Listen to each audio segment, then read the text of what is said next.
Hello and welcome to the Monster Mechanics Podcast, where we take creatures of myth and media and see how they can be improved. I am your host, Scott Paladin, and with me as always is the fresh prince to my Carlton Banks, Zach Jaquays. What are we talking about today, Zach? This week we're talking about the Lich. As you know, Scott, the Lich in D&D is the ultimate magical undead. Mm-hmm.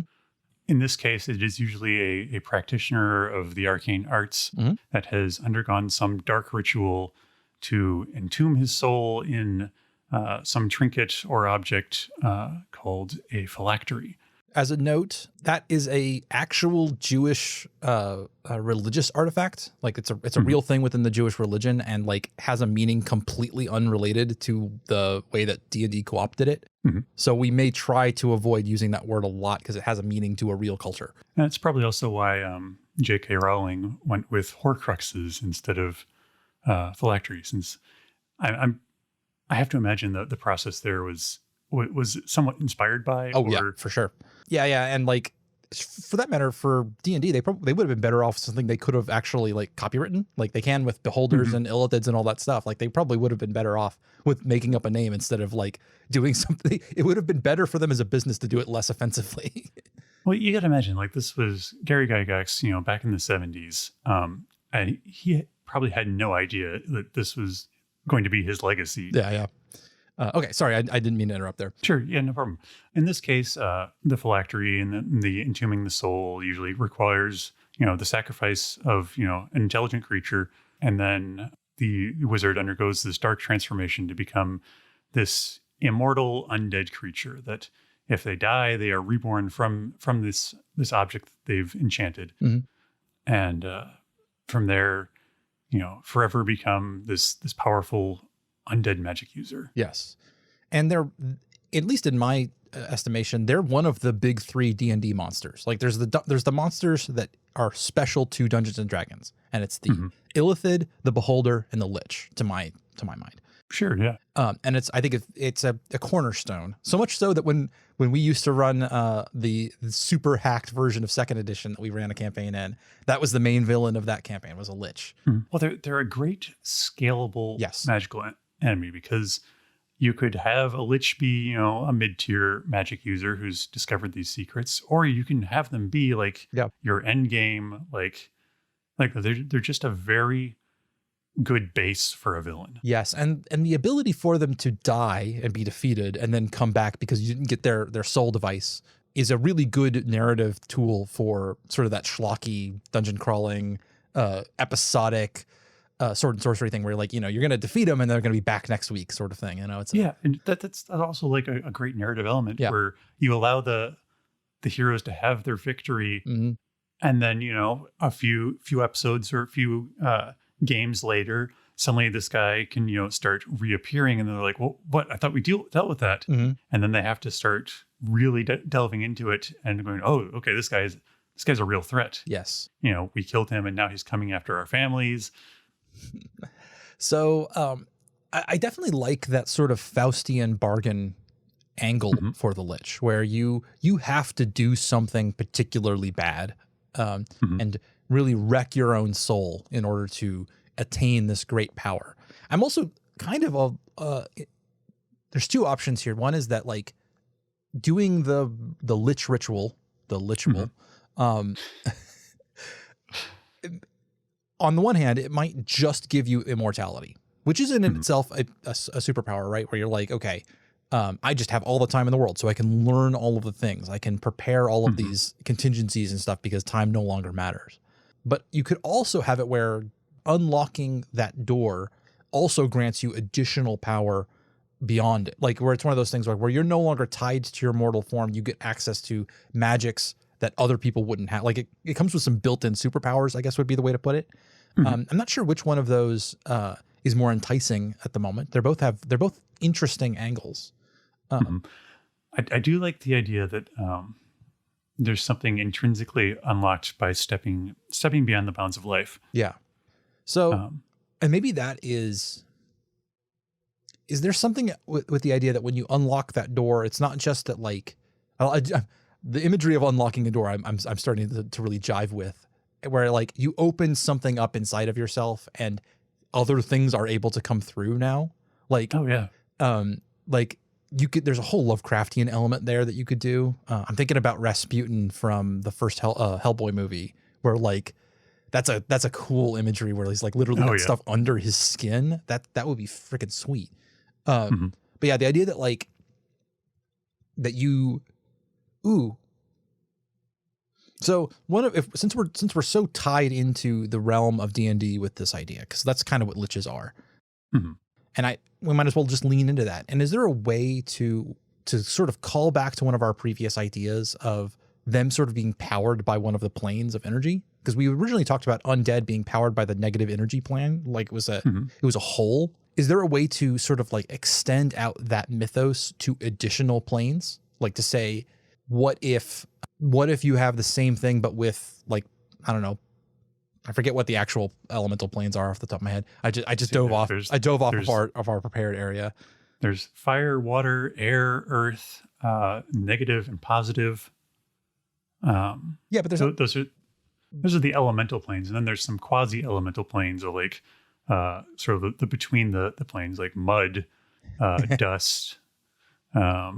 There's electricity, I think, steam. Yeah, but there's also like afterlives and stuff. There's like there's the outer planes, which are like the hells, the heavens, the purgatories. I got one version of it here, which is like Celestia, Bitopia, Elysium, Beastlands, Arborea, Isgard, Limbo, Pandemonium, Abyss, Carceri, Hades, Gehenna, Baator, Archeron, Mechanus, and Arcadia. Those are the. It's the good versus evil, lawful versus chaotic dichotomy there. But I was wondering if like there's a way you could, if you tie yourself to some sort of external factor. Maybe planes isn't the right way. Maybe this is more like the concept of the warlock, where it's like there's an entity out there that you have like tied yourself to, maybe, where you're like, I mean, like imagine that you like this, you hook your soul into Cthulhu, like where like you have carved out a chunk of your own immortal soul and like shoved it into an elder god and like gotten a little bit of God inside of yourself, and that gives you access to some of that plane, that being's immense power, but also brings with it like the attention of that god and other beings like it, and like some sort of and side effects and things like that. I love the idea that like maybe that's what the what we were calling the phylactery, or this object that they've crafted, is like this sliver of one of these outer planes, condensed into an object. Yeah. Like So what you do when you create this object is that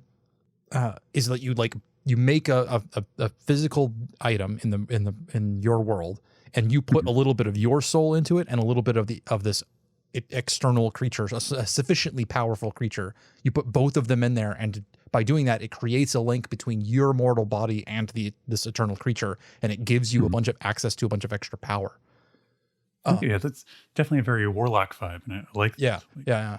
But that still has big qualities of the Lich to me too, where it's like it's got the object that they're tied to, and that sort of Faustian bargain of like doing. And I really kind of like the idea that unlike the warlock, the Lich can do this without the consent of the other creature. Like he is stealing this power, or it's possible. You don't always have to do it that way. But I like the idea that like it's entirely possible to force this. You are hacking your way into the system, like. And that just jives so well with like the arrogant arch mage. Yeah. That arrogance is a real part of the personality that I associate with the super powerful magic users. That said, like one of the things that is most interesting to me is the idea of a Lich who regrets becoming a Lich. Oh yeah. Like he gets to the other side and realizes that like, okay, I've got all this power and I'm going to live forever, and oh God, I'm going to live forever. Or that they go after the power with a particular end in mind. They say, I want to learn the secrets of the universe, and then they learn everything that they have the ability to learn. Like they fill up their library with all of the books and knowledge and everything, and then they're done, and they realize that they're not particularly interested in anything beyond what they've already learned, and they're just stuck now. And like that's a neat idea. Oh, yeah, definitely. I definitely like the idea of Liches getting their comeuppance, not through people like seeking them out, but just because this was actually a thing to do in the beginning. Like this was just a bad idea, really. I also like the idea that they are perpetually haunted by whatever they sacrificed. Okay. Because like in D&D lore, like when you sacrifice that soul, like that person can never be resurrected again. Yeah. Like they are intrinsically now a part of this Lich ritual. Yeah. But I love the idea that like they are haunted by whoever they sacrificed just till the end of time. Yeah. Ooh. There's a really twisted version of that where the Lich is like the creepy stalker crush person, like the one who like super is like into somebody and like does the ritual in order to make themselves into a Lich, and it traps that person into haunting them forever and basically like in a way like keeping them prisoner around him. Yeah. That's dark. Yeah. Like, I mean, like, I feel like the Lich should always be very, very dark. I mean, I'm open to the idea of something Lich related that is like not quite so up, basically. Depending, because I was thinking about, you know, is there a good way to apply the idea where like you go to a good god and like, you know, arrange for the Lich ritual so that you can become one of their paragons or something like that. Well, I like the idea that maybe each of the schools of magic, like all the schools of magic's end goal is to like A, increase the user's power, and B, perhaps every one of them is like a different way of approaching immortality. I think that maybe not all of them are, because I was thinking about specifically, if we're thinking of the Lich itself as the ultimate end game of necromancy. Necromancy is often about defeating death and controlling death, but that's not what all of the other ones are about. You know, divination, for example, doesn't really care about eternal life. You know, they care about knowledge. And so, I mean, the Lich version of the diviner may be somebody who is omniscient and sees and knows everything, but that doesn't grant them eternal life. Or if it does it in a very unusual way. Like, for example, it grants them omniscience of time, and therefore they have perceive all time and are therefore able to affect things in both directions. Like they're looking at the timeline from outside of the dimension of time. So like they can make, you know, reaching back into the past or forward in the future is the same for them as interacting with the present. Yeah. Like if your understanding of the future is the same as having lived it. Yeah. Like your body doesn't matter anymore. Exactly. Like you just go live in the future for a bit, you know, live as someone else. Yeah. So like you just become basically untethered from time. Yes, exactly. That would be very cool. But it's not, and I love how different an approach that is. Where like, and then that, you know, a downside for something like that is the idea that like you aren't part of the human condition anymore, and like you either lose your humanity and stop like being part of the population of people around you because you exist in an entirely different realm of existence. Like you don't relate to them anymore. They become like ants. Or and especially if like through this divination, like you also like kind of lose your ability to interact with things. Yes. Like you become purely an observer. Yes. And especially I love the idea that maybe like what happens is that you start to think of yourself as all of your decisions become predestined because they've already happened. Like you've already made all of the decisions you're ever going to make. And it sort of feels like losing your free will as well, because you can already see what you will do and all the effects you will have. That could be very cool.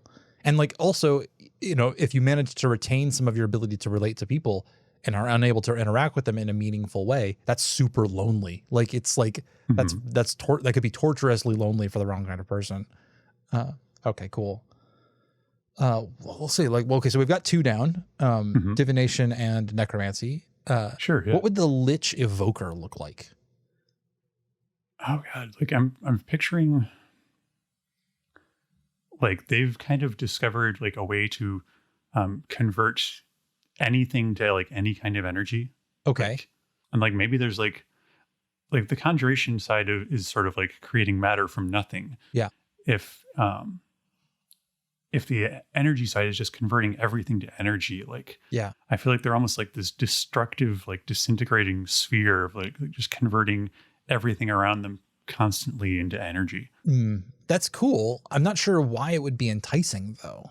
Yeah. What I'm thinking is maybe they, because the big thing is like the reason why you become an evoker, at least to my bias, is that evokers want to blow crap up. That's their whole point in existing. Like they want to have the biggest fireball. They want to have they want to be the big damage dealer. And so it seems like what they should be granted by going through this process is the ability to, like, they need to be the avatar, right? Like they need to have the ability to like make massive changes across a great distance and a great, huge, they need to be able to sink continents and like cause, firestorms that will, wipe out into halves of a civilization and stuff. I feel like they're like the natural evolution of like a city's like war wizards. Yeah. Well, what I'm thinking is to me, sounds like the downside of that is that you are constantly in danger of burning up. Like they have the same tank as everybody else of life force, and that they've just taken the limiter off and are starting to use more and more of it all of the time. And that it will eventually, and they're also like channeling huge amounts of energy through themselves. And like that just wears away at you basically until the point where they like cease to exist. And it's sort of, I like the idea of them burning up and blowing up, like the ultimate end of the evoker lich is to just become a hydrogen bomb, like. Yeah, I could see that. I feel like, just kind of like that perpetual pursuit of basically splitting the atom, as it were. Yeah, that could be cool. And then, so for those, you'd have to make some sort of deal with an entity. If we're going back to that idea that is like raw power, maybe maybe it's not even an entity then. Maybe that's when you go into one of the elemental planes and like pull a bit of it into yourself. And you're not even interacting with another creature. You're interacting with an entire, elemental plane or something like that. Like maybe like the idea is like they become like basically a living conduit for these planes. Yes, which grants them access to all of that power, but is itself incredibly dangerous to them and to the world around them because, huge fireballs basically. Yeah.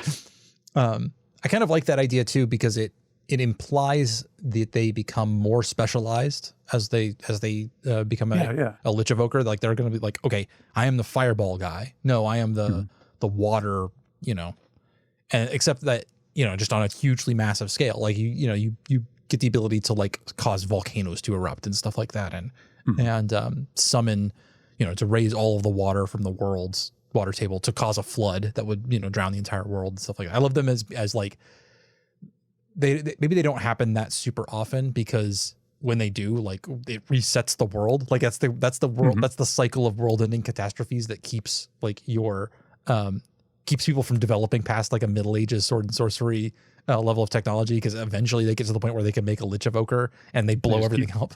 They keep accidentally introducing extinction level events. Yeah, exactly. That's good.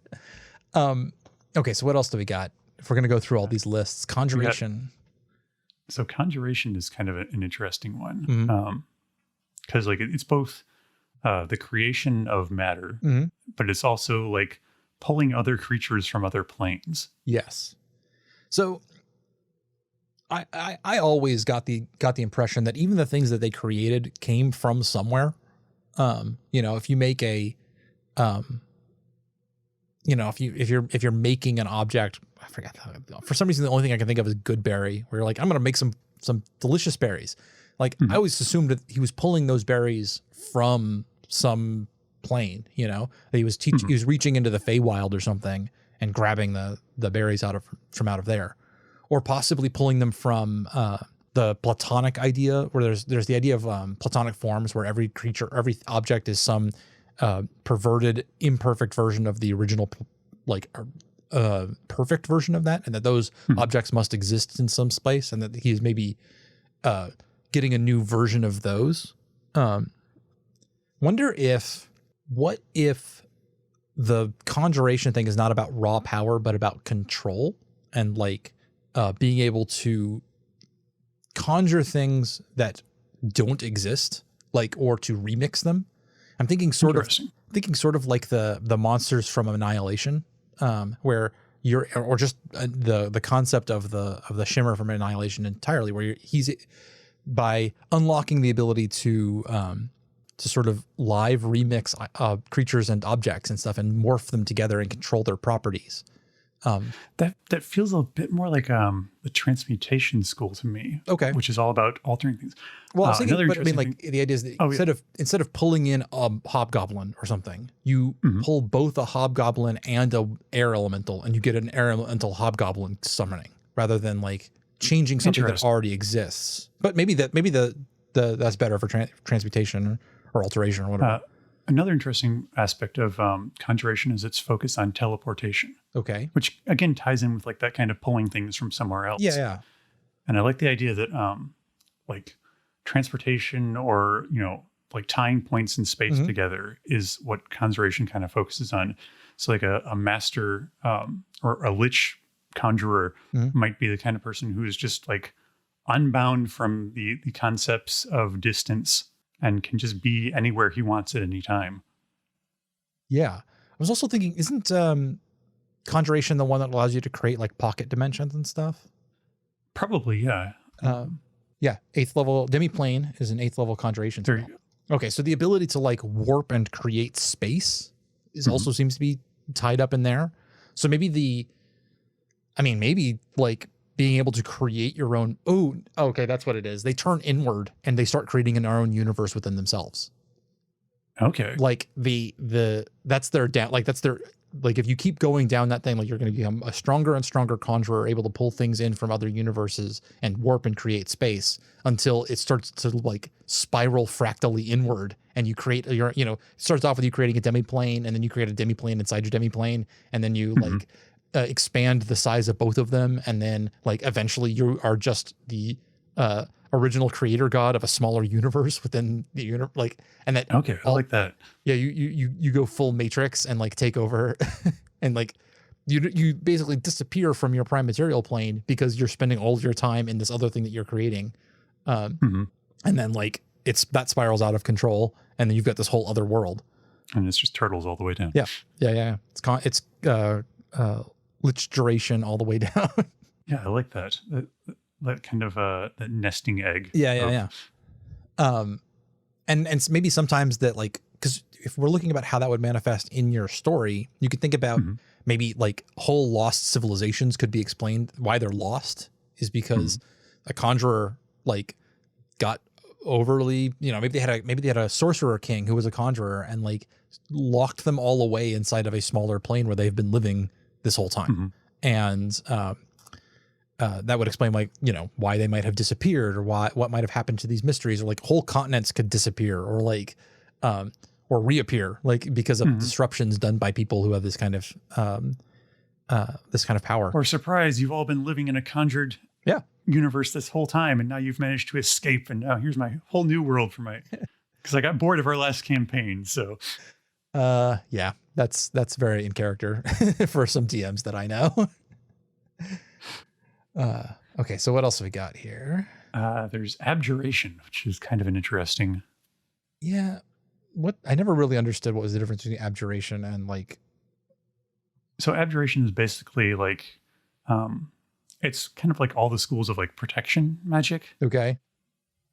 Where it's warding things, it's preventing things, dispelling things. I don't have feel like I have enough of a handle on what's at the root of that to say what.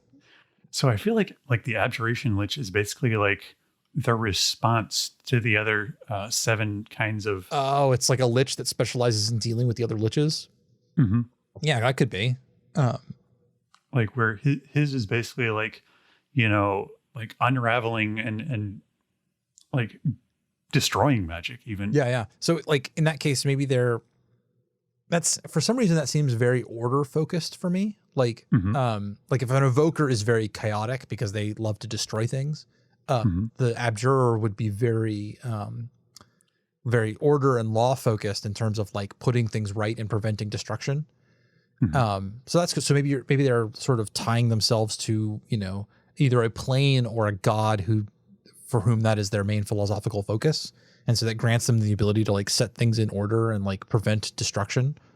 Mhm. I could also see them like becoming like basically like a living, um, customized anti-magic sphere. Yeah. Like where they just can selectively disrupt or prevent magic. Yeah, or even maybe like it's an anti-entropic field. Like it's a Mhm. field in which like things don't break down quite so much, and like destruction is prevented, and like maybe even like creatures that are dying, if they fall into the orbit around this person, like their wounds, they don't get better necessarily, but they also don't get Mhm. worse. And so you end up with this like uh like sort of like a time stop, like where like they're preventing things from getting worse, or maybe maybe if they apply their focus, they can also mend them or something like that. I don't know. But yeah, anti-magic field, preventing damage. I like that sort of philosophy. Yeah, that sort of, they're tied more by philosophy than effect. That's kind of an interesting angle on it. So there's transmutation, enchantment, and illusion left. I hate illusion. It seems like always to me. It always seemed like they put it in there because it's a trope that shows up with magicians. But as a D&D player, I was always like, why would you ever choose this? Why can't you why not choose things to actually do the things instead of make things appear? Yeah, I think that kind of boils down to like how your DM like responds. Like if the end goal is killing your enemies, like if you only ever get experience for killing monsters, then illusion's like, okay, well why go that route? But if you got a DM who's focused on more like resolving a plot, then illusion becomes incredibly useful, and it's just kind of like you can make up whatever you want to happen. So this is, and at least for game design reasons, illusion always was a problem for me, because if your GM if they're not like on the ball about like doing disbelief checks and things like that, or if they just right out say, oh, they know it's an illusion, they don't care, they can completely override all of the effects of illusion. Yeah, illusion definitely falls victim to the DM fiat kind of. Or if they're willing to roll with it, a creative player completely blows all balance out of the way, because they can mimic things that would be much more powerful than themselves, which allows them to get the effects and benefit of those very powerful things. So for example, if you create the illusion of a Tarrasque, you can, if you convince an entire army, the entire army disperses. Well, like that's that's a second level spell or something like that. If you're depending on what exact system you're using, it's like you can either like they're a narrative and gameplay element where it's like either they're going to overrule everything else because they have good solutions to it all, or your GM is going to say, no, I don't like you doing that. We're not going to allow that. I'm going to come up with ways to circumvent you, at which point you've like chosen a specialty that now is being rendered irrelevant. Yeah, I can definitely see that being the issue. And that does kind of fall on the player to be respectful of the game, I guess. Yeah. It's one of those things where the only way it really works is if you've built a system and or a relationship between yourself and the other players where you are collaborating on the story, as opposed to the sort of oppositional style that you see in lots of D&D and stuff like that, where like it's treated a bit more like a war game, because that's what it was designed as. D&D was originally a war game. So like it's got all those elements and sort of cultural holdovers from being a war game. But like illusion as a concept doesn't work in that world. Like it because it needs to be, for it to work well, it needs to be collaborative, where you're like, I have a proposition for the way this could go. Here's an idea. And if everybody at the table likes that, that's what'll happen. And if not, well, maybe I won't do that and we'll do something else, like that. Otherwise it's like contentious. Anyway, we have spent several minutes talking about game design in the middle of our I guess we're kind of a game design podcast, but not that much. Okay, well, in that case, let's put off illusion. We'll come back. We'll circle back to that one. Sure. Because we've got transmutation and enchantment to discuss. So transmutation is the ability to turn things into other things, and enchantment is the ability to like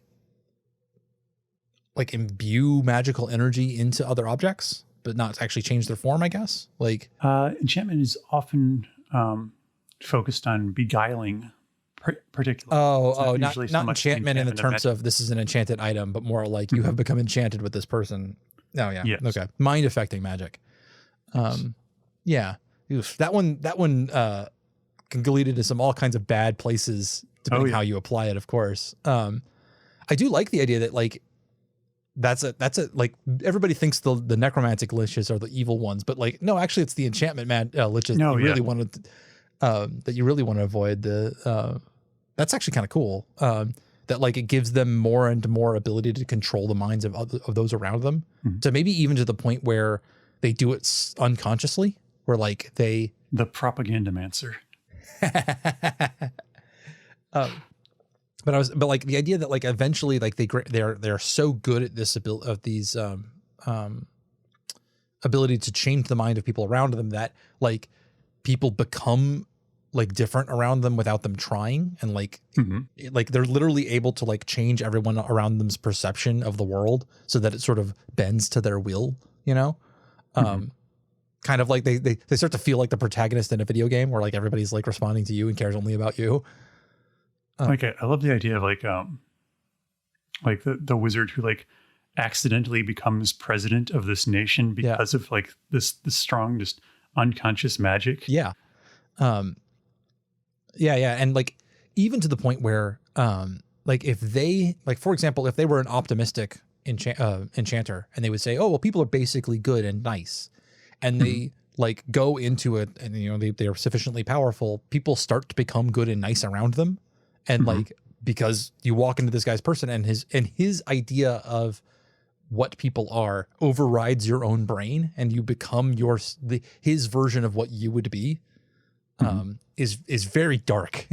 Which I think makes an interesting villain. There's sort of a little less accidental in that. There's one of my favorite books from so long ago was Villains by Necessity. Okay. About a world full of basically good had finally triumphed, and they had stamped out all evil monsters and developed a school of magic that could basically erase people's evil desires. Okay. Which they called whitewashing. Okay. But like the book itself focused around like basically the world's last villains as they attempted to prevent the world from sublimating into a ball of light. Yeah.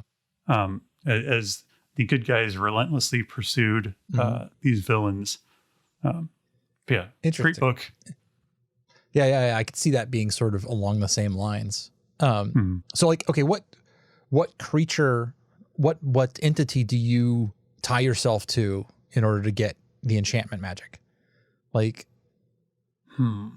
Is it literally just like, you know, Queen of the Elves, basically? Like, is it somebody who's highly specialized in that way, or is it a giant mind worm that like overwrite? Like, is it the Borg where like you overwrite people's minds like with your own? I could see something like that. Yeah, that'd be definitely kind of a dark power to pull from. And I mean, like we could absolutely make okay. So what if like that's the high level enchanter version. What if there's a version of the enchanter who becomes disconnected from their own mortal form and becomes pure thought, able to sort of jump from brain to brain, or live amongst many? They could become a hive mind, because of course we're gonna have to get one hive mind per episode. That's our allotment. So like they get so lost into the world of thought and other people's brains that they sort of start to be able to like inhabit them and like, it's like offload some of your thinking into somebody else's brain is such a great phrase. that could be cool. I do like the idea that if you are sufficiently powerful at like controlling other people's brains, you can just be like, do some math for me real quick and get the answer back telepathically really quickly. So end goal for the enchanter is to become a computer. Yeah. I mean, like a super powerful AI, basically. Yeah, become the Borg. A server farm. That's cool. Okay. But yeah, I do like the idea that there's some entity out there that like and maybe that's how that entity was formed, is like it now grants, maybe it's not even like, it's quite willing to grant you enchanter lichdom powers because eventually you are going to grow into it. Like you're going to become part of itself. As you become more and more powerful, and you're going to bring in your entire world. What was that? Was it NASA at Home or something? Like where you basically Oh yeah, like lent a portion of your processing power to SETI. NASA to It was like actually it was SETI, SETI at home. Yeah, where they would send you out chunks of data to be computed. Like I picture like the entities like basically something like NASA, where they're just like, okay, yeah, you have this power or whatever, go enslave your masses. And meanwhile, like you do that, and I'll use a portion of your server farm to, continue my search for extraterrestrial intelligence. Or just like that's what powers the brain that is this thing, is that it's running its computing power on the brains on the wetware of many worlds that have been overtaken by enchanter liches. That's pretty cool. Yeah. Okay. That leaves us with transmutation. Mm-hmm. So maybe it's the prefix there, but immediately I'm thinking about transhumanism, about like the ability to change the human form. Because like right there in the high level list of for transmutation is polymorph, the ability to like change the actual. So that seems like an angle on which they would be headed. They'd be like the ability to modify people and themselves in a bunch of interesting and cool ways. Like the thought experiment, like if you were to design a human, how would you do it? Yeah. And they're just like, well, I'm going to do that. So like we're looking at like a very high level, like biohacker, like their ability to like, take things. Maybe it is the full on, Victor Frankenstein, the ability to like create life within things, like to change.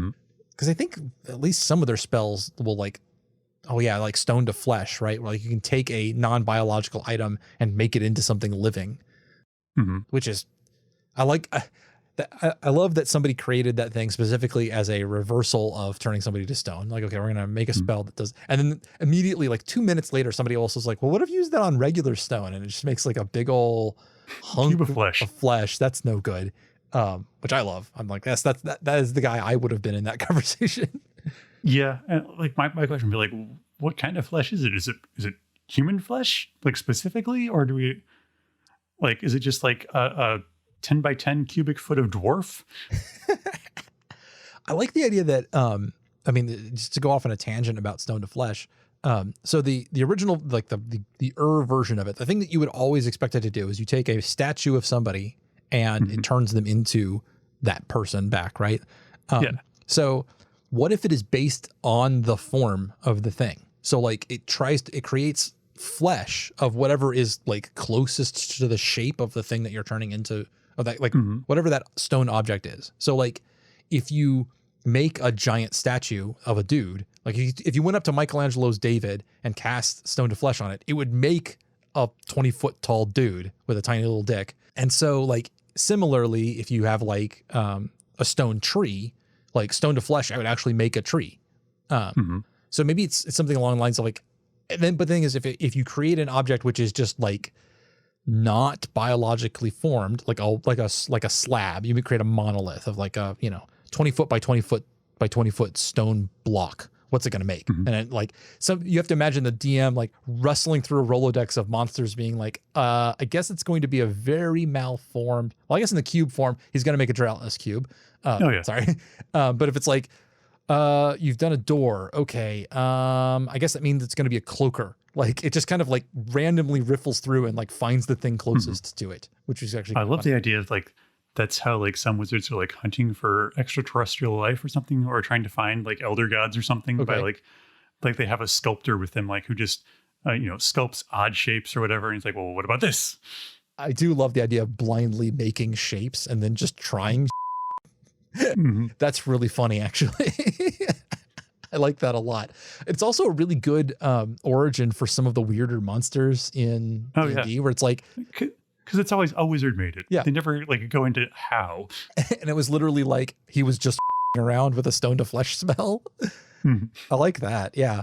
Okay, so we've been off topic for a couple of minutes. Let's circle back around. Right. The transmuter has the ability to change the properties of things. Specifically, it seems like a lot of it is like the ability to change their own or other living creatures' properties.